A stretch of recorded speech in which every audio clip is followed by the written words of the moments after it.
5 small habit నా morning ని complete గా చేంజ్ చేసేసాయి. Hi darlings, welcome back to the brand new vlog. సోదులేకోకుండా ఫస్ట్ హ్యాబిట్ కి అయితే వెళ్ళిపోదాం. లేచిన వెంటనే ఫోన్ టచ్ చేయకోకుండా ఉండడం. ఇది వినడానికి చాలా సింపుల్ గా ఉంటుంది, బట్ యాక్చువల్ అందరికి చాలా డిఫికల్ట్. ఎందుకంటే మార్నింగ్ లేవగానే ఫోన్ తీసుకొని వాట్సాప్, ఇన్స్టాగ్రామ్, యూట్యూబ్ ఓపెన్ చేసి జస్ట్ 2 minutes అనుకుంటాం, కానీ అలా గంట 2 గంటలు స్క్రోల్ చేస్తూనే ఉంటాం. అండ్ ప్రాబ్లం ఏంటంటే డే స్టార్ట్ చేయకోకముందే వేరే వాళ్ళ లైవ్స్, మెసేజెస్, నోటిఫికేషన్స్ అన్ని మైండ్ లోకి వెళ్ళి ఫ్రెష్ గా ఉండే మైండ్ ని పొల్యూట్ చేస్తాయి.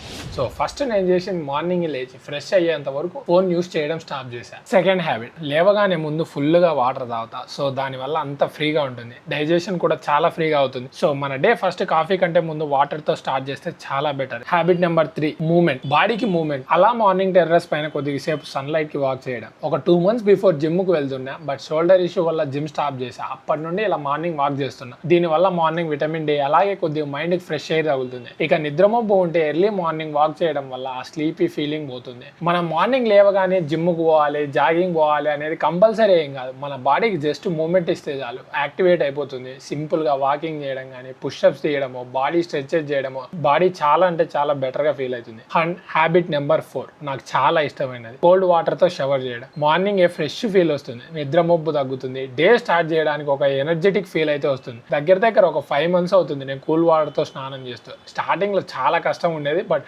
స్లోగా అలవాటు అయిపోయింది. సో మీరు ట్రై చేయండి, but based on your health conditions. కొందరికి కోల్డ్ వాటర్ సూట్ కాకపోవచ్చు. And finally the last 5th habit, starting the day before night itself. Yes, మనం నెక్స్ట్ డే ఏం చేయాలని బిఫోర్ డే నైటే ప్లాన్ చేసుకుంటే మార్నింగ్ లేవగానే ఏ హర్రీ బర్రీలో లేకోకుండా cool గా రెడీ అయిపోయి ఆఫీస్కి వెళ్ళిపోవచ్చు. నేను కూడా ముందు రోజు రాత్రి నా ఆఫీస్ బ్యాగ్ అంతా ప్యాక్ చేసుకుంటా. అండ్ నెక్స్ట్ డే ఏం డ్రెస్ వేసుకోవాలని నాకు పెద్ద టాస్క్. అది మార్నింగ్ సెలెక్ట్ చేయాలంటే కంపల్సరీ ఆఫీస్కి లేట్ పోతా. అందుకే బిఫోర్ డే నైటే ఏం వేసుకోవాలని ఫిక్స్ అవుతా. That's all darlings. ఈ చిన్న హ్యాబిట్స్ నా డేని ప్రొడక్టివ్ గా ఉండేలా చేశాయి. లైఫ్ ని ఓవర్ నైట్ లో చేంజ్ చేయడం ఆల్మోస్ట్ ఇంపాసిబుల్, కానీ డైలీ 1% చేంజ్ అవ్వడం మాత్రం మన చేతుల్లో ఉంటుంది. ఓకే డార్లింగ్స్, ఈ వీడియో నుంచి ఒక హ్యాబిట్ అయినా మీకు నచ్చినట్టయితే కింద కామెంట్ సెక్షన్ లో మెన్షన్ చేయండి. కూడా ఇలాంటి ఏమైనా హ్యాబిట్స్ ఉంటే కింద కామెంట్ సెక్షన్ లో మెన్షన్ చేయండి, అది నేను ట్రై చేసి చెప్తా. వీడియో నచ్చితే లైక్ చేయండి. ఇంకా ఇలాంటి lifestyle and daily vlogs కోసం ఛానల్ అయితే సబ్స్క్రైబ్ చేసుకోండి darlings. See you in the next vlog. Until then, bye.